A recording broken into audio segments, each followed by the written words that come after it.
और मैं उसको बताने के लिए कहा हूँ भाई तू पिंजरे में फंसा हुआ है तो ये विधि है इस पिंजरे से निकलने की, से बाहर निकल जा। तो वो और मैं एक ही वस्तु है दोनों, बस फर्क इतना मैं पिंजरे के अंदर और वो पिंजरे के बाहर। अगर कबीर हमारा भाई होता, पिता होता, तो वो ये थोड़ी कहता हमारे को बेटा कहता, वो चेल्लो कहता। उसने क्या कहे कबीर सुनो ये गुरु और चेल्ले एक बीमारी है भयंकर। चेल्ले का मतलब होता गुलाम। किसी को चेल्ला बनाना अपना गुलाम बनाना है। हम एक दूसरे को भाई बन के समझा सकते हैं, गुरु चेल्ले की तो बीमारी है यार, गुरु शिष्य दोनों ने पटक है। जी जी बिल्कुल। हाँ तो कहते हैं गुरुआ गांव बिगाड़े संतो गुरुआ गांव बिगाड़े, ऐसे कर्म जीव कला दिए ईव जड़े नहीं। जैसे रामपाल ने दिमाग में कर्म ठोक दिए इनका सतलोक सतलोक सतलोक, इन्हें कितना समझा लें इनके दिमाग में बात बैठे को नहीं, ऐसा नहीं है, कुछ विवेक की भक्त भी है, कुछ छोड़ भी गए हैं, कुछ समझ भी जितने भी संत, जैसे रामपाल ने हर पंथों की कटती कर दी, वो भी गलत। वो भी ये पता है जितने भी पंथ चल रहे हैं ये परमात्मा चला रहे हैं, चाहे वो राधा स्वामी है, सतगुरु है। पता ही क्या होता है, जैसे नर्सरी के अंदर पौधे तैयार किए जाते हैं, प्योद, जब वो प्योद तैयार हो जाते हैं वहां से पाड़ के और उसको खेत में लगा दिया जाता है। तो ये इनको यहाँ पर इन जीवों को इसलिए बैठा रखे हैं, यहाँ पर इनको गुरु मर्यादाएं पता चल जाएगी, इनको ज्ञान को समझ जाएंगे, शरीर का थोड़ा बहुत बोलने का ढंग सीख जाएंगे, इनके अंदर थोड़ी धार्मिकता आ जाएगी। जब ये परिपक्व हो जाएंगे ना प्योद यहाँ पर, इनको फिर परमात्मा इनको पाड़ लेगा और फिर अपने पास ले जाएगा इनको जी उठा के। आप मान लो आप रामपाल से ना जुड़े होते, आपको क्या पता क्या त्रिवेणी, क्या बंकनाल, क्या सतलोक पता। वहीं से तो आप चार हो, आपको बात तुरंत कैच करने लग गए, आप वाणियों को समझने लग गए। हाँ तो पता है इसलिए ये पंथ चलाए जाते हैं जगह जगह। और जिस चीज को हम बाहर खोज रहे हैं ना, पता है ये जो वाणियां बोलते हैं ना संत जो होते हैं ये आत्मज्ञानी, ये जो है काल के सिर पे पैर रख के वाणी बोलते हैं ना, तो काल बोलने नहीं देवे इनको ना जीव काल के। तो ये मन और माया से परे की बातें हैं जो ये हम क्या है वाणी पढ़ी, हम उसको संसार में खोजने लग जाते हैं। 12 पंथ को हम लग गए संसार में खोजने, कहाँ पर है परम धाम की वाणी कहाँ पर चला हुआ है। ये जिक्र जो है शरीर के अंदर का जिक्र है, क्योंकि शरीर ही पिंजरा है, 3 लोग पिंजरा भया पाप पुण्य तो जाड़। हाँ तो ये जो पंथ है ना, शरीर के अंदर ही काल में ऐसी 12 साधनाएं चला रखी है, 12 रास्ते हैं जिनमें काल का हुक्म है। यानी उन 12 रास्तों से जाएंगे तो काल में जाने नहीं देगा। जैसे रामपाल क्या देता है, पहले 5 नाम दे देता है, किलियम, श्रीयम, मतलब मूल कमल में किलियम। ये 4-7 तरह की साधना होती है, जाप मरे, अजपा मरे, अनहद गिर जाए और सुरत समाई शब्द में भाई उसको काल नहीं खा। क्या होता है, जैसे 4 पदों से गिर गए हम, 4 पद हैं, 4 राम संसार में, 3 जगत व्यवहारा, चौथा राम जो गुप्त है ताका करो बेचारा। अब जैसे पहले हम जो है शब्द से अनहद माए, जीव जो अनहद मा गया, अनहद से फिर अजपा माया, अजपा से फिर जाप माया और जाप से फिर संसार में भटक गया।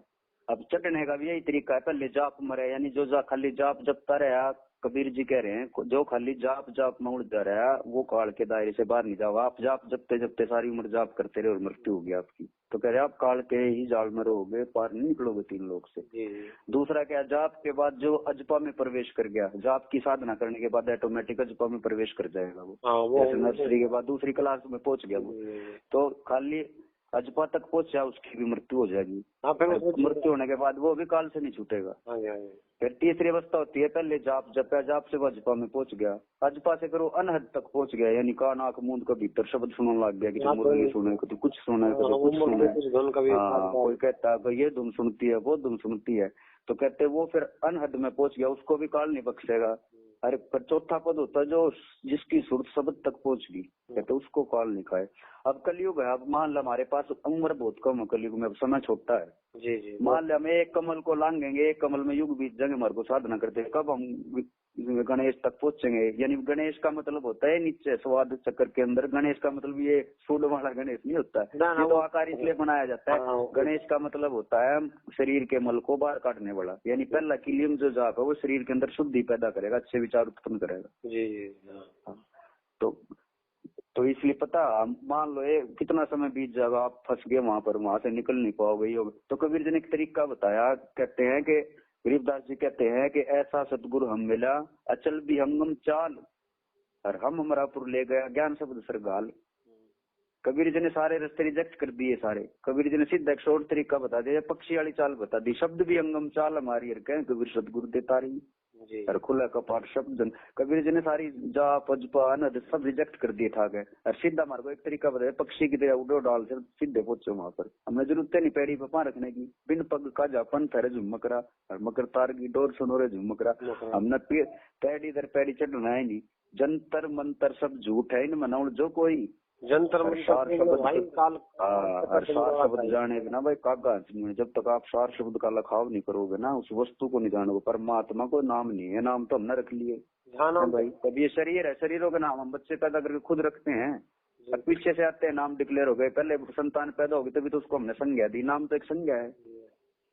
परमात्मा को नाम नहीं है, परमात्मा एक वस्तु है और वो हमारा स्वरूप है, वो हमारा निज धाम है। उसको निज धाम को निज स्वरूप को ये सब कुछ जैसे राई का दाना छोटा, बड का पेड़ का बीज जो होता है राई से भी छोटा होता है। और जब उसको हम प्रफुल्लित करके पेड़ बनता है तो उसमें से डहनियां भी निकल जाती है, डार भी निकलती है, मोटी मोटी शाखाएं निकलती है, फिर पत्ते लगते हैं, फिर फल लगते हैं। ऐसे आत्मा से ही सबका निष्कासित हुआ, ये आत्म तत्व से ही सारी चीज निकल रही है। अक्षर पुरुष एक पेड़ निरंजन डारा, फिर देवा शाखा वह बात संसारा। हाँ, तो ये डार निकली, डाल के फिर पात शाखाएं निकली, तो शरीर के अंदर ही शाखाएं पैदा होती। देखो जैसे आप आज एक संतान पैदा हुई है, बच्चा ने जन्म लिया है, अब खाली जो है जीव जो है माया इसके शरीर के अंदर जीव पड़ा है बच्चा, उसको ना तो मैं मेरी का पता, ना उसके अंदर मोह है, ना उसके अंदर ममता है, ना काम है, ना क्रोध है, कुछ भी नहीं है उसके अंदर। मन से शरीर उत्पन्न होगा, एक शरीर से दूसरा शरीर उत्पन्न होगा, काया से काया उत्पन्न होगी, मन से मन उत्पन्न होगा। अब धीरे धीरे माता पिता उसके अंदर मन, उसकी माँ उसके अंदर मन पैदा करेगी, उसके साथ बोलेगी, हंसेगी, ओ करके वो धीरे धीरे हंसना शुरू करेगा, उसके अंदर मन पैदा होगा। मन के अंदर से माया निकलेगी। माया क्या निकलेगी? माया के कारण वो अपनी माँ को पहचानने लग जाएगा, पिता को पहचानने लगेगा। मन और से माया पैदा हुई। अब मन और माया मिलके दोनों मिलके क्या करेंगे? 3 गुण पैदा कर देंगे उसके शरीर में। उसके अंदर रजोगुण भी पैदा हो जाएगा धीरे धीरे, सतोगुण पैदा हो जाएगा, वो अपनी माँ को पहचानने लग जाएगा, मुंह में रोने लग जाएगा, उसके कोई दूसरा लेगा तो गोदी। और फिर तमोगुण भी पैदा हो जाएगा, उसको छेड़ोगे तो बुड़का भरता हुआ हमारी उंगलियों को भाग भाग के। तो 3 गुण काल के पुत्र तीनों देवा, ये मन के पुत्र 3 पुत्र पैदा होंगे। अरे अंधे जीव करते हैं सेवा। ये 3 गुण है, रजगुण सतगुण तमगुण। इन्हीं को ब्रह्मा विष्णु महेश कहते हैं। ब्रह्मा का अर्थ होता है भ्रमित करने वाला। जैसे ब्रह्मा को समझाने के लिए 3 मुंडी छापी जाती है, 3 मुंडी वाला एक आदमी दिखाया जाता है। तो रजोगुण का मतलब होता है तुम्हारे को तुम्हारे से भ्रमित कर देगा, तुम्हारे से उत्पत्ति करा के उसमें तुम्हें ही भ्रमित कर देगा। 1 से अधिक मुंडी, जैसे 1 मुंडी वाला आदमी से कितनी मुंडी वाले और पैदा कर ले, 5 संतान कर ले, 8 कर ले। तो मुंडियों के शरीरों से रूप से तुम्हारे को भ्रमित करने वाला जीवों को ब्रह्मा भटकावे, अलख निरंजन का ध्यान दृढ़ावे। तो ब्रह्मा का मतलब होता है भ्रमित करने वाला। फिर दूसरा आता है विष्णु। विष माने जहर, अणु माने कण, जहर का कण। यानी जिसने विष्णु और सतो गुण का जहर चख लिया, उस जहर के कारण प्रभावित होकर वो मोह ममता रूपी जहर जिसने खा लिया, फिर वो सारी उम्र उसी का चिपका रहेगा पालन पोषण के लिए। ये मेरा, वो मेरा, कार मेरी, कोठी मेरी, संपत्ति मेरी, शरीर मेरा। तो ये विष का मतलब होता है, विष्णु का मतलब होता है विष का कण। हाँ, वो तो एक प्रकार की नशा हो गया इंसान को उसी जीवन में। तो ये 3 गुण है, इन तीनों गुणों ने शरीर में। हाँ, ये शरीर एक नगर है, पता, शरीर एक बहुत बड़ा, जैसे राग बंगला में बताते हैं ना, ये बहुत विशाल है। इसका 3 लोक है, इसके अंदर सारा कुछ आ जाता है इसके अंदर। इस बंगले में जापूत रंगकार धुन से सा सुर नरमणि जनमाला, फिर ब्रह्मा विष्णु महेशा। हम बाहर ढूंढने लग गए, हमने तो अपने आप फोटो बना लिए। जैसे कहीं पर एक लोक है, वहाँ पर विष्णु लंबा पड़ा सांप के ऊपर, कहीं कुछ है, कहीं कुछ है। ये रामपाल ने चित्र बना, हाँ, ये रामपाल ने चित्र बना दे बोले यो शिव लोग, यो पुराना लोग, ऊपर सत लोग, ऊपर के 3 लोग। पता क्या होता है? कबीर सृष्टि रचना जो कबीर जी ने लिखी है ना, ये अनुराग सागर के अंदर, ये समझना वो बच्चों का खेल नहीं है, सारी कोड वर्डों में फीड है। ये संतों की वाणी अनमोल होती है, इसको समझना सकते। हमारे ग्रंथों पर तो दूसरे देशों के बड़े बड़े साइंटिस्ट भी खोज कर रहे हैं जी। खोज कर रहे, मैं क्या कह रहा हूँ, एक बात बताओ, राम को आप मानते हो, कबीर को आप मानते हो, अमेरिकन नहीं मानते, बताओ क्या करोगे आप?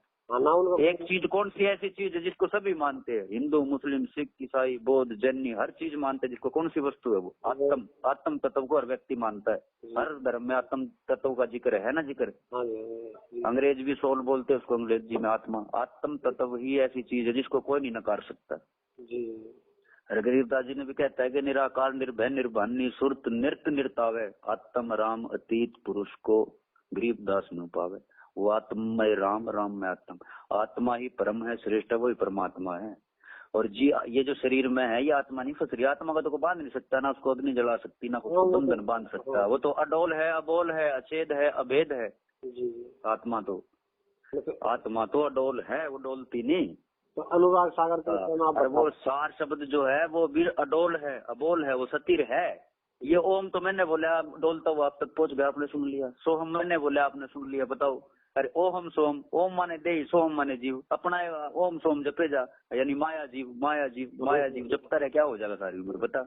इसको जब बोल के जप लेते, सांस में जप, एक ही बात है। उससे कुछ थोड़ा बहुत लाभ तो ये हो जाएगा जो संसारिक वाले हैं। इससे स्वर्ग नरक आप चले जाओगे, किसी एक चीज की रटना लगने से पुण्य बनता है। ये भी सुरत लगती है, इस ओम सोम पर सुरत लगी, इसका भी आपको पुण्य मिलेगा। लेकिन यहीं तो भटकोगे, 3 लोक में भटकोगे, यहीं तक भटकोगे, अपने यथा स्वरूप में अविनाशी पद में नहीं जाओगे।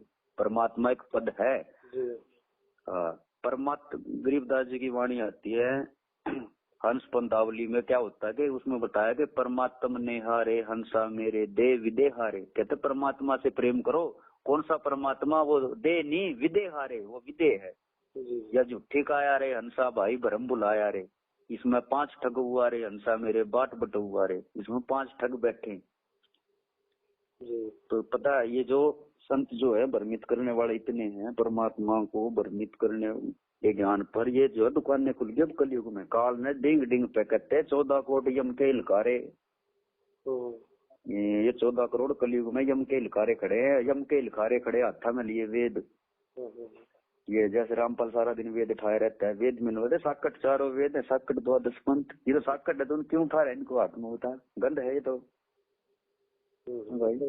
ये 184 है चौखानी और वेद पुराण, इसकी ये वेद पुराण तो ये तो बेड़िया है जीवन बांध रही है। जो हम चतुर बन जाते हैं इनको पढ़ पढ़ते, वेद में नू लिखा है, शास्त्र में नू लिख रहा है, नु कर मान लिया, ऐसे कैसे हो सकता है, ये शास्त्र ये बता रहा है, पुराण में ये लिखा है। पुराण वेद कुरान किसने लिखे? ऋषियों ने।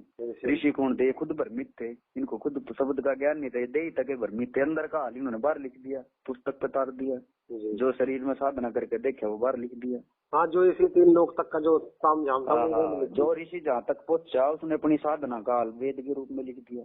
वेद तो साकट 4 वेद हैं, साकट 12 पंथ और साकट पंडित पीर हैं, जो इनको पढ़ के पंडित और पीर बने बैठे, ये भी साकट हैं। और ये यम के दंत काल के दांत है, इन्हीं के माध्यम से तो काल तुमको फंसाता है। इनके माध्यम से खाएगा काल।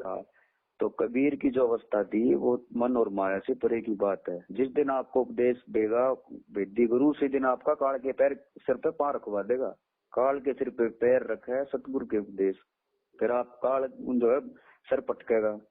ये जो है आपको दबा भ्रमित नहीं कर सकेगा। फिर अभी तक तो भ्रमित हो, तभी तो आप इधर उधर ज्ञान आपकी बुद्धि खोज रही है, क्या है सार शब्द, क्या है सार शब्द, क्या होगा वो, कैसा होगा, पता है। 4 शब्द जो है बुद्धि से परे की अवस्था। आप कितनी बुद्धि पच मरोगे बताओ? युग हो गया आपको 5 मरते, हर बार ना हिसाब लगाते हो क्या आप अपनी बुद्धि से पा सकते, तो फिर क्यों भटक रहे इतने युग हो गए यहाँ पर? आप बताओ। आपने बुद्धि वाणी से अगम है रंग हो रही हो, सुरत नृत्य जान राम रंग हो रही है, वो तो बुद्धि और वाणी से अलग है भाई। तो कितनी बुद्धि लगाओ उसके लिए, बता कितनी वाणियां पढ़ेगा तू और कितनी बुद्धि खपाओगा? वो तो बुद्धि और वाणी से अगम है। बुद्धि तो खत्म हो जाती है वहां पर। बुद्धि से पाया जाता तो कितने बुद्धिमान लोग रहे सारे ना पा लेते। ये जहाज बना दिया, मोबाइल बना दिया, बताओ। हमसे भी कई 1000 गुना ज्यादा बुद्धिमान है। तो बुद्धि से की अवस्था नहीं है। वो अपना से सतगुरु आए दया करी ऐसे दीन दयाल, यानी अपने आप दया करेंगे, आप जो है सहज अवस्था में आ जाओ, स्थिर हो जाओ। हाँ, तो तारेंगे तारेंगे तहतीक सतगुरु तारेंगे, मन कर धीर बांध ले रे बावड़े, छोड़ देने पछलियों की रीत। क्यों तू पुराने इतिहास ठाटा का पढ़ता अंडाइन में खोजता, तू पाछलियों की रीत ना छोड़ दे तू। ये जो पाछलिया ने लिख के जा रहे किताबा में, ये के लिख कर जा रहा है, वो संत के लिख गया था, वो संत के लिख गया था, और वो ना लिखता तेरे फिर कैसे खोजता तू? वो तो अपना अनुभव तो कहते छोड़ देने पाछलियों की रीत सतगुरु तारेंगे, और तुम राही ज्ञानना तुम राही ध्यानना। अब आपको पता चल गया भाई परमात्मा कोई और है, वो एक वस्तु है, तो तू उसी के ज्ञान में रहे हमेशा। तेरे अंदर 24 घंटे सुमरण का मतलब होता है दिमाग के अंदर परमात्मा तत्व की याद बनी रहे। ये तो कि आप दया करो, परमात्मा फिर जन्म ना होवे, दया करो, अपना भेद दो, हमने अपने स्वरूप में सृजित कर दो वापस। ये तो कहते हैं तुमरा ही ज्ञान, तुमरे ही ध्यान, तुमरे तारण की प्रतीत। आप क्यों किसी गुरु पास धरते हो? कहते हैं उसी के ऊपर आप धरो, तुम्हारे ही तारण की प्रतीत है, यानी तुम्हारी ये बात है जी तुम तार सको। ये दे गुरु पार कर देते हो, दे गुरु आप तो पार हो ले तल वो खुद बंदा पड़ा दे में, बताओ आप आपने बताइए ना, ये अभी थोड़ी देर पहले भगत जी, ये अवस्था दास की है और इसी अवस्था में बस दोनों गुण हम लगे हुए अभी तक। हाँ, अपना पता है स्थिर स्वभाव में रहो। ये जो है हमारी कोई भी मदद नहीं कर सकता। सार शब्द एक ऐसी वस्तु है, उसको कोई दूसरा व्यक्ति नहीं दे सकता। वेद्य गुरु खाली उसका भेद दे होगा, वो पानी आपको है, यदि दूसरा पा सकता है। जितने शरीर है ना, जितने भी शरीर हैं उतने ही काल हैं, उतने ही ब्रह्मा विष्णु महेश है। इसलिए तो कबीर जी कह रहे कि अरबों तो ब्रह्मा मर के 49 करोड़ कन्हैया, 7 करोड़ सब मर के हमारी एक नहीं घटी पलैया। यानी जितने शरीर है उतने ही ब्रह्मा विष्णु महेश है, उतने ही काल है। अगर काल एक होता है, एक बात बताओ, मान लो मैंने 100 आदमियों को अपने जाल में फंसा रखा है और 100 में से अगर एक भी मेरे को मार दे तो 99 के 99 भी आजाद हो गए, नहीं हो गए, क्योंकि मैं मर गया। अगर काल एक होता तो नानक ने काल मार दिया, कबीर ने मार दिया है भाई। मुकदर माया काल के कबीर जी कह रहे हैं कि कबीर पुरुष ने माया कुट्टी, तो आप सारे ना आजाद हो जाते, काल मर जाता। अगर कबीर ने वो एक मार दिया, काल सबको अपना अपना काल मार गया है। जैसे गुरु ग्रंथ साहब के अंदर आता है सुखमणि साहब में कि सुमरो सुमर सुमर सुख पाओ, यानी सुमरो माने याद करो, अपने स्वरूप को याद करो भाई, और सुमर उसी सुमरन से ही सुख होगा। और कल कलेश तन माही मिटाओ, कहते हो काल तेरे तन में छुप रहा है भीतर, और तुमने मारना है वो। अगर परमात्मा ने मारना होता परमात्मा पे मार देता, तेरे तो क्या नहीं कहता मन मारो सुरत को डांटो रे, मन मार सुरत को डांटो रे, निर्भय बनो फकीर, और छोड़ कपट का खेल बताऊं तन तरने की तदबीर। हाँ, कहते जैसे पनियारी पन घट जावे है भाई, जैसे पनियारी चली पन घट पे, ये बताते हैं ना भाई। जैसे ये होते हैं, गरीबदास जी बता रहे हैं कि जैसे मन को कैसे मारना होता है। आपके मन में जैसे कोई बाल जा रहा है, कोई और व्यक्ति कहीं पर जा रहा है बकवाद में, मारा मन करे चल तू भी देख इसकी गला सनीमा, मन मारना होता है, हम नहीं जाऊंगे, मन को मार के वहीं बैठे रह नहीं चला। हाँ, मन जा रहा है, वासनाओं में जा रहा है, फिल्में देखने जा रहा है, तो कहते हैं अगर मन नहीं रुक रहा, मन जा रहा है, तो तेरे ऊपर प्रेशर डाल, तो कबीर जी कहते हैं कि मन जाता है जान दे, तू बांध के रख शरीर, और उतर पड़ा कमान से तो क्या कर लेगा तीर। मन नो जान दे, देखो तेरी ताकत से तो चल रहा है, मान ले मन जाओगे, कहाँ तक जाओगा, थोड़ी दूर तक जाओ, वापस उल्टा आ जाएगा, उसके पास ताकत नहीं चलने की, तेरे बिना कुछ नहीं कर सकता। वो हमारे शरीर के बिना कुछ नहीं है, नथिंग है। मन की ताकत माया है, शरीर माया है, मन की ताकत है माया। मन तो बहरा है, गूंगा है, लंगड़ा है, अंधा है, तो जड़ है। ये तो ये शरीर पे बैठा है, शरीर के माध्यम से भोग करता है, तो शरीर चाहिए इसको भोगने के लिए, भोग करने के लिए। शरीर माया है, क्योंकि मन की ताकत माया है, माया की ताकत तू है, शरीर को तू चलाता है। तेरी ऊर्जा के बिना शरीर कैसे चल जाएगा? नहीं चलेगा। तो ये मन और माया दोनों जड़ है, लेकिन तू जीव जो है भ्रमित होकर मन और माया को ताकत दे रहा है। लेकिन मन और माया को जीव को जो है ऐसा भ्रमित कर रखा है इस काल ने, इस जैसे ये मन जो है एक मैल की तरह है। कबीर जी का एक शब्द है कि सतगुरु मोहे दीनी अजब जड़ी, रिया है जड़ी मोहे प्यारी लागे, अमृत रस की भरी। काया नगर अजब एक बंगला, इसी काया नगर में परमात्मा का भी एक बंगला है। जैसे राग बंगला में आता है कि परले संख संखो बीते, बंगला डिगे न डोले, हर गरीब दास सतगुरु का बंगला, ना कुछ तोल न मोले। तो इसी काया नगर में ही एक ऐसा बंगला है, काया नगर अजब एक बंगला था में गुप्त धरी, वह जड़ी उसमें गुप्त धरी है। अरे 500 नाग 2500 नागन सुंगत तुरंत मरी, कहते वो तेरे हाथ लाग जाते 500 नाग और 25 की प्रवृत्ति हो। जैसे 5 जैसे काम है, काम के 5 बच्चे और हुए, 5 रूप और हुए, शब्द सप्रस रूप सरंग भ्रंग, तो ऐसे 25 प्रकृति हो इनकी। अच्छा, अब जैसे अष्टंगी का क्या मतलब होता है? अष्टंगी तो नॉर्मल तो यही बता देगा, 8 अंगों वाली। 8 अंग है ना, ये तो गलती है ना, ये रामपाल ने भ्रमित कर दिया लोगों को। अष्टंगी का मतलब बता दिया, वो अष्टंगी नहीं तो अष्टभुजी कहते हैं उसको, तो 8 भुजा यानी अष्टभुजी। अष्टंगी का मतलब होता 8 अंग से बनी हुई वस्तु, 8 अंगों से मिलकर। अष्टंगी शरीर है, 5 तत्व और 3 गुण से बन रहा है, 5 तत्व और 3 गुण का बंगला अधिक बनाया, और इस बंगले में साहब बैठा सतगुरु भेद लखाया। अष्टंगी का मतलब होता 8 अंगों से मिली हुई वस्तु, बन मिलकर बनी हुई वस्तु, ये शरीर अष्टंगी है। जी हाँ, ये 5 तत्व और 3 गुणों से मिलकर बन रहा है। 8 अंग मिली है माया, पिंड ब्रह्मंड सकल ब्रह्माया, या मैं सुरत शब्द का लेखा, तन अंदर मन को किन देखा, और इसमें सुरत शब्द की डोरी चली है हंसा पुरुष किशोरी, और काल अकाल दोनों आंखों मोसो महाकाल सिर मुंडू, और मैं तो तख्त जूरी हुक्मी चोर खोज को ढूंढू। तो ये अष्टंगी का मतलब ये शेरावाड़ी नहीं होती है, 8 भुजा बनाकर हमने फोटो बना के सजा ली, वो अष्टभुजी होती है, अष्टंगी नहीं होती, वो अष्टभुजी होती है, 8 भुजाओं वाली से मिलके बना हुआ है। अष्टंगी का मतलब ये शरीर है। जी जी। इसलिए कहते हैं ना कि मन से पेट से देवी करे पुकारा, हे साहब मेरा करो उबारा, यानी निरंजन के अंदर से माया निकली है। जैसे मन जो है, जैसे आपका मन, आप उत्पन्न हुए, आपके अंदर मन है जी, आपके अंदर से रह रह के इच्छा हो रही है, माया पुकार कर रही है बार बार, मुझे पैदा करो मुझे पैदा करो, आपके अंदर प्रेरणा उठ रही है, संतान तो होनी चाहिए पैदा, ये शरीर आप एक शरीर और पैदा कर दोगे, 2 कर दोगे, 3 कर दोगे, तो मन के अंदर से माया निकली नहीं निकली? जी जी बिल्कुल। फिर सृष्टि रचना में यही तो गुप्त संकेत समझा रहे हैं कि पेट से देवी करे पुकारा, हे साहब मेरा करो उबारा, लेकिन वो माया निकाली किसने? उस सार शब्द ने तो निकाली, उसी की कृपा से तो देह बनी जल की बूंद से।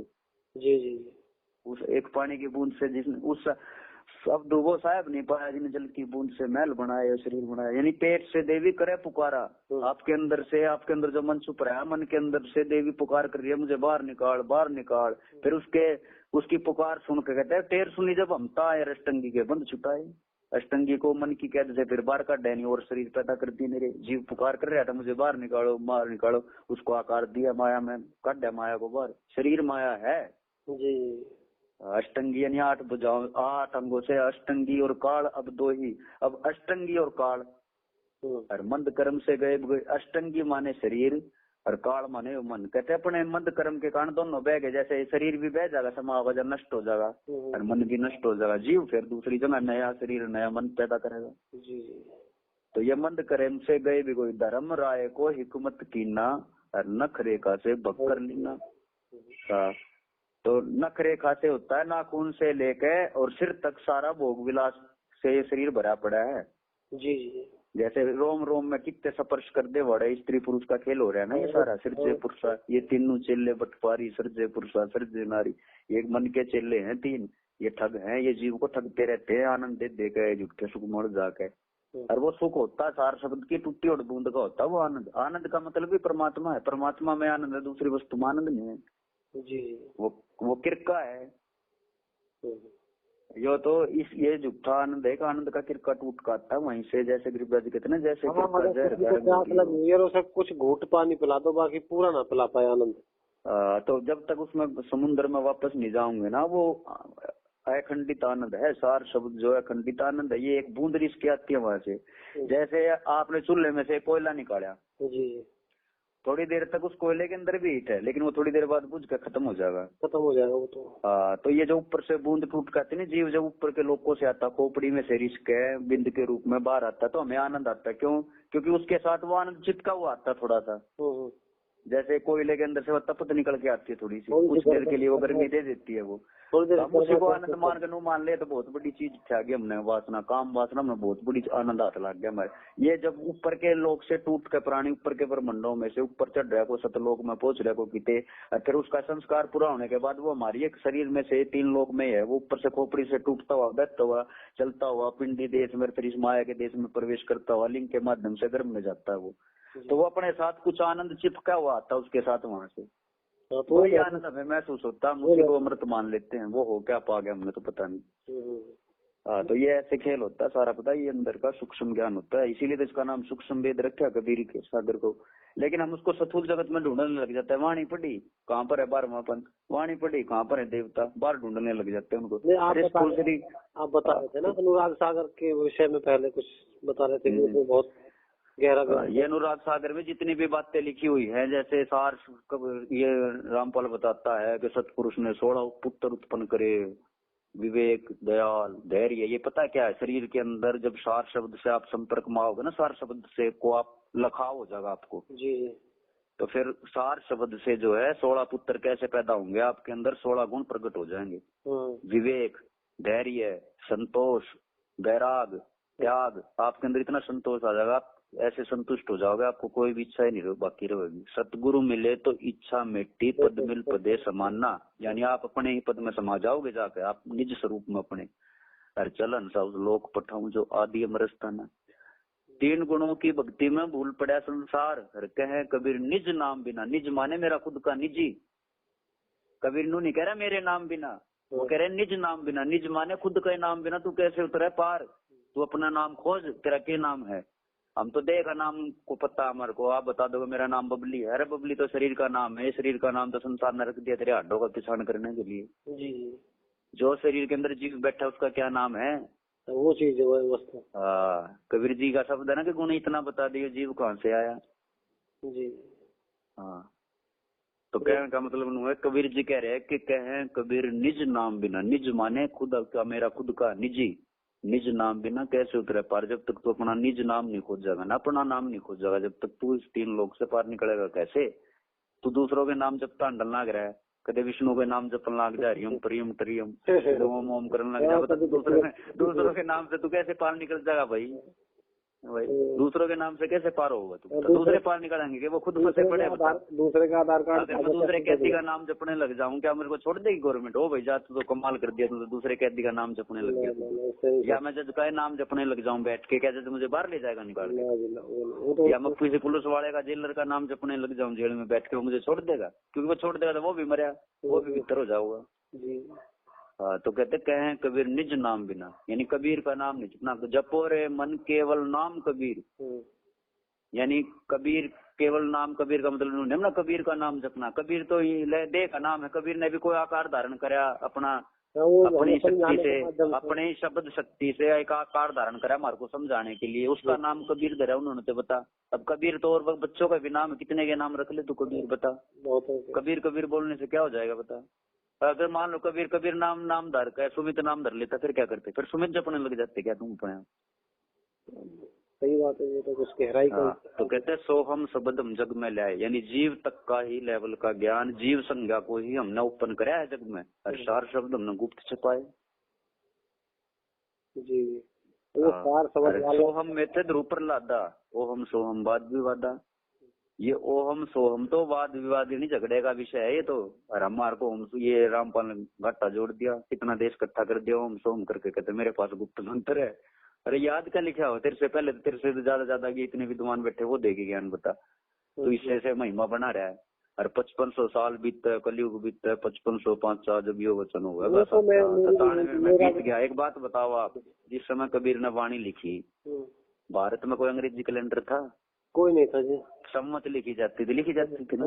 ये अपने आप अंग्रेजी कैलेंडर जोड़ गई, ईसा का जन्म कब हुआ, उसका कब हुआ, उसका कब हुआ, 97 पर। ये जो तिथि है संत तिथि, तुथि नहीं लेते, तिथि तो समय में आ गई। तिथि का मतलब तो समय है, समय का मतलब काल है जी। मैं काल का तो जिक्र ही नहीं। कबीर के ज्ञान में काल का तो कोई महत्व नहीं, काल को तो दुष्ट बताया परमात्मा ने, इसकी तो कोई संज्ञा नहीं है। ये कोई तिथि तारीख नहीं है, 5505 जी। ये भी बहुत गुप्त बात है, ये बहुत विवेक की बात है, कैसे समझा जाओगा। ये जो है कोई गुप्त चीज बोल रखी है परमात्मा ने। अरे ये काल के दूत इससे में भ्रमित हो गए ढूंढने के लिए, टाइम देखने लगे, कितना समय बीत गया, वो 5505 वो सेटिंग कर ली पूरी उसी समय की। अच्छा जी, एक बात थोड़ी सी बताओगे, मैं थोड़ा आप रोकना चाहूंगा। हाँ जी बोलो। देखो भगत जी, जैसा मालिक ने बोला है, जो अभी कलयुग 3 चरणों में है, कबीर साहब ने जो बोला है कि 3 चरणों में कलयुग है। फिर फंस गए ना, फिर चरण गिनने लग गए ना। 3 चरण का मतलब 3 लोक में काल है भाई, शरीर ही 3 लोक है जी। तो उसमें जो ये हमारे रामपाल जी महाराज और अन्य भी, हमने जैसे अपने नितिन जी है ना, मेरे नितिन साहब, मदन पंथी नितिन जी। अच्छा नितिन का मैं वो बताता हूँ आपको, इसने भी बहुत लोगों को भ्रमित कर दिया, बहुत लोग इसके पीछे पड़ गए। बहुत ज्यादा। क्या है अब नितिन का पता है, हमारे पास एक नोट असली है, आपके पास एक नोट 500 का असली है। अब जो भी आपके पास नोट लेकर आ रहा है, आप उस 500 असली वाले से उसका मिलान कर लो, आपको अपने आप पता चल जाएगा कौन असली और कौन नकली। बाकी सारे अपने आप रिजेक्ट होते चले जाएंगे। हमारे पास असली वस्तु है कबीर जी। अब हम जो भी किसी भी संत को परखना है भाई, ये पूर्ण है या नहीं है, हम उसका मिलान कर लेंगे उसके साथ, हमें पता चल जाएगा असली एक नकली जी। नितिन साहब की मैंने भी कई वीडियो सुनी, उसकी एक वीडियो सुनी मैंने, वो बता रहा था भाई पूरे गुरु की कैसे पहचान करनी है तुमने। वो कह रहा है कि पूरा गुरु जो है भोगी नहीं होना चाहिए। ये आपने देखना, कहीं वो परिवार के साथ तो नहीं रह रहा, कहीं वो भोग विलास तो नहीं करता, औरत के साथ तो नहीं सोता वो। अगर वो ऐसा करता है तो वो पूर्ण गुरु नहीं है, कहता है ना वो ऐसी बात। सुनिए आपने उसको, सुनी है ना आपने भाई? वो कहीं वो गुरु बन के भी तो अपनी औरत के साथ तो नहीं रहते। एक बात बताओ मेरे को, मेरी तो उससे गरीबदास जी को कई बार है उनसे ना है, उनका एक भगत है मेरा, हमारा भाई है, गुजर भाई, हमारे सजाती भाई। तो उसने मेरे को बहुत रिक्वेस्ट किया, मैंने उनके सत्संग भी सुने, फिर उनको पर्सनली मुझसे बात कराई उन्होंने नितिन की। तो नितिन ने भी यही मारा कि मैं भी कबीर हूँ, तू भी कबीर है, ये भी कबीर है। मैंने की भैया मेरी बात सुनो। अरे कबीर है तो फिर क्यों शरीर में फंस रहा है तू? बता। मैंने ये बात उससे मेरी हुई थी काफी, मेरे पास उसकी रिकॉर्डिंग है 1.5 घंटे की। वो फिर पीछे भाग गया, छोड़ गए, उस पर नहीं फिर बात नहीं रुकी। मैं बताऊँ आपको तो पता है क्या, एक वो आप विवेक करो, आपको खुद पता है, जब तक आप दूसरे से ज्ञान सुनोगे, दूसरों से प्रभावित होगे, आप यहीं भटकोगे। दूसरों से प्रभावित होना ही काल है। जी जी। परमात्मा इसीलिए कबीर जी आए थे, दूसरों के आश्रय तो हम थे ना। हम कई मंदिरों में किसी ब्राह्मण गुरुओं के पीछे तो हम पड़े हुए थे। गुरुओं से हमारा पीछा छुटाने के लिए तो परमात्मा आए थे। उस शब्द सत्ता ने ही एक जीव भेजा था, भाई जाओ उनको चिता जीवों को जाके। वो देख सारे भ्रमित हो रहे, एक दूसरे के पीछे पड़ रहे हैं। अरे जीव जीव को गुरु बनाए बैठा, बता। एक कैदी दूसरे कैदी के पाप पकड़ने लग रहा है, मुझे आजाद कर दे, मुझे आजाद कर दे। कैसे कर देगा भाई? यो भी तो कैदी है। जी जी, वो ना हो पाए। भाई एक जीव और दूसरे जीव को गुरु बनाए बैठे हैं यहाँ पर, बता। वो मैं भी, आप भी कह दो शरीर में, मैं भी 3 लोक में कह दूं, मैं ऐसा गुरु होता तो मैं बाहर नहीं निकल जाता शरीर से, बताओ। अगर गरीबदास के हाथ में पार करना होता तो सबको ना ले जाता? क्या वो दयावान नहीं थे? सबको ले जाते अपने साथ पकड़ के। गुरु क्या, एक डाल पे 2 पक्षी बैठे, गुरु एक चेला रे। सर चेला तो चंचल है भाई, गुरु निरंतर खेला रे। यानी ये शरीर एक डाल है, इसमें गुरु भी बैठे, यानी शब्द भी है भीतर, हर जीव भी है, जीव चेला है। तो कहते हैं, कबीर जी कह रहे चेला तो चंचल है। चेला तो उड़ का एक डाल से दूसरे डाल पर भागता रहता है, इस देही में छोड़ कर दूसरी देही में घुसट जाता है, फिर उस शरीर को छोड़ कर उस शरीर में घुस जाता है। लेकिन गुरु निरंतर खेला रहे। लेकिन गुरु भी पक्का है, गुरु भी कह रहा है मैं भी तेरे पीछे हूँ, चल तू कहाँ तक चलेगा। इस देही में तू बढ़ेगा, उसी देही में मैं शब्द रूप में पहुंच जाऊंगा। फिर कहते हैं कि इस पद का तुम भेद सुनो भाई, कौन गुरु कौन चेला रे। रामानंद को कम है कबीरा, शब्द गुरु हर चित चेला रे। बता देगा तो जिक्र ही नहीं, दे तो खत्म कर दी। शब्द गुरु है, अर्चित चेला है। अब बगजी वो भेदी गुरु भी तो मिले, कोई जो थोड़ा बहुत भेद बताए। सारी बात अभी अब पता क्या होता है कि जैसे ये नितिन ने बता दिया कि वो देखो वो भोगी तो नहीं है, वो परिवार के साथ तो नहीं रहता है, कहीं वो अब भी भोग मिला। एक बात बताओ, गरीबदास जी ने 10 वर्ष की आयु में परमात्मा मिले थे, पूरे बच्चे भी हुए थे सारे। अच्छा, पूरा ज्ञान ये खोल दिया, फिर उन्होंने जवान होने के बाद शादी भी करी। अरे अगर मान ले शब्द में ही पूर्णानंद उसने पा लिया था तो क्या जरूरत थी? अभी इच्छाएं रहेगी थी कैसे उसकी? अभी ये भोग विलास की भी पता है। कबीर जी ने भी कहा कि डेरे डालो खुश रहो और खुश रहे लहे न मोक्ष, ध्रुव प्रहलाद भी पार हो गए, गृहस्थी में क्या दोष। अब नितिन दास से को पूछने वाला हो, क्या तेरे माता पिता ने भोग विलास करके तो तेरे को उत्पन्न किया होगा? तू कह रहा है कि मुझे ये इसके चेले कह रहे हैं कि कबीर का अवतार है। अरे कबीर का अवतार 10 साल तक रहा, 10वां पंथ में क्या कर रहा था? तुम उसी को अब काल का दूत बता रहे, तू बता। 10 वर्ष तक तुम वहाँ क्या करने गया था? वहाँ धक्के खाए थे। तो ईशा अंतर्यामी था, ईशा परमात्मा का अंश था तू, और तू 13वां वंश चला होगा है। तो फिर तुम आ गया टिंडे लेने गया था तू 10 साल तक, राधा स्वामी, जब तेरे को 13वें वंश के रूप में तेरे को डिक्लेयर करके भेज दिया था। कबीर तो नहीं गया कहीं भी पंथों में धक्के खाने, गरीबदास जी ने कहीं धक्के नहीं, जो परमात्मा के अंश है उन्होंने कहीं धक्के नहीं खाए। बता दे कौन से गुरु बना दिए? 10-15 वर्ष तक किनके पास भटके हुए बताओ मेरे को? कब दादू जी किसके पास भटके थे? कब घिसादास किसी के पास भटके थे? बताओ। कोई नहीं भटका, वो तो अपने वहीं से। अरे अगर तू ही 13वां वंश का था, तू परमात्मा ने भेजा है, तो फिर क्यों भटका भाई? तू 10 साल तक वहां गया, 10 साल तक तू बैराग साहब के पास गया, उसी की तू कट्टी कर रहा है। अरे कौन कह रहा है पहले 10 साल वहां रहो, फिर गुरु देखेगा ये पक्का होगा कि नहीं लंगोट का, फिर इसको लंगोट देगा, फिर ये लंगोट बांधेगा जब ये गुरु पाकेगा। अरे गुरु पाकने के लंगोट की जरूरत नहीं है। डेरे नांडो खुश रहो और खुश रहे न मोक्ष, ध्रुव प्रहलाद जब पार हो गए तो गृहस्थी में के दोस्त। ये गृहस्थी के कारण तो उत्पत्ति होने लगी है, बता। और जीवों को तो तू फिर मनुष्य शरीर धारण नहीं करने देगा किसी को तू। बस ये ऐसा अपना अपनी तुमड़ी अपने अपने राग हो रहे हैं जी, मैं बताऊँ। हाँ तो पता यही इसी चीज बीमारी से तो बाहर निकलना है। तुम अपना खुद का विवेक लगाया करो, संसार की मत सुना करो। स्वान रूप संसार है कुछ खर्ची नाही, हर शीश महल को देख के भाई भोक भोक मर जाही। यो शीश महल क्या है? शब्द शीश महल है, यानी सिर के ऊपर बना और महल। शीश महल का मतलब ये नहीं होता शिष्य का महल, संसारिक रूप से अर्थ होगा इसका शिष्य का महल। जैसे कहते हैं ना कि परलय संक असंक रे पलमा ही बिहानी, और गरीबदास के मुकुट पर हाजिर परवानी। तो शीश महल का मतलब होता है शीश के ऊपर शब्द का महल है।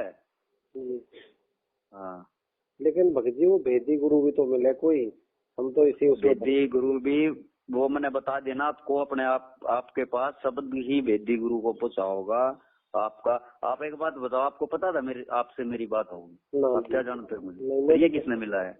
ये ये परमात्मा आपकी तरफ ने पहुंचाया होगा मेरे तक आपको। जी जी।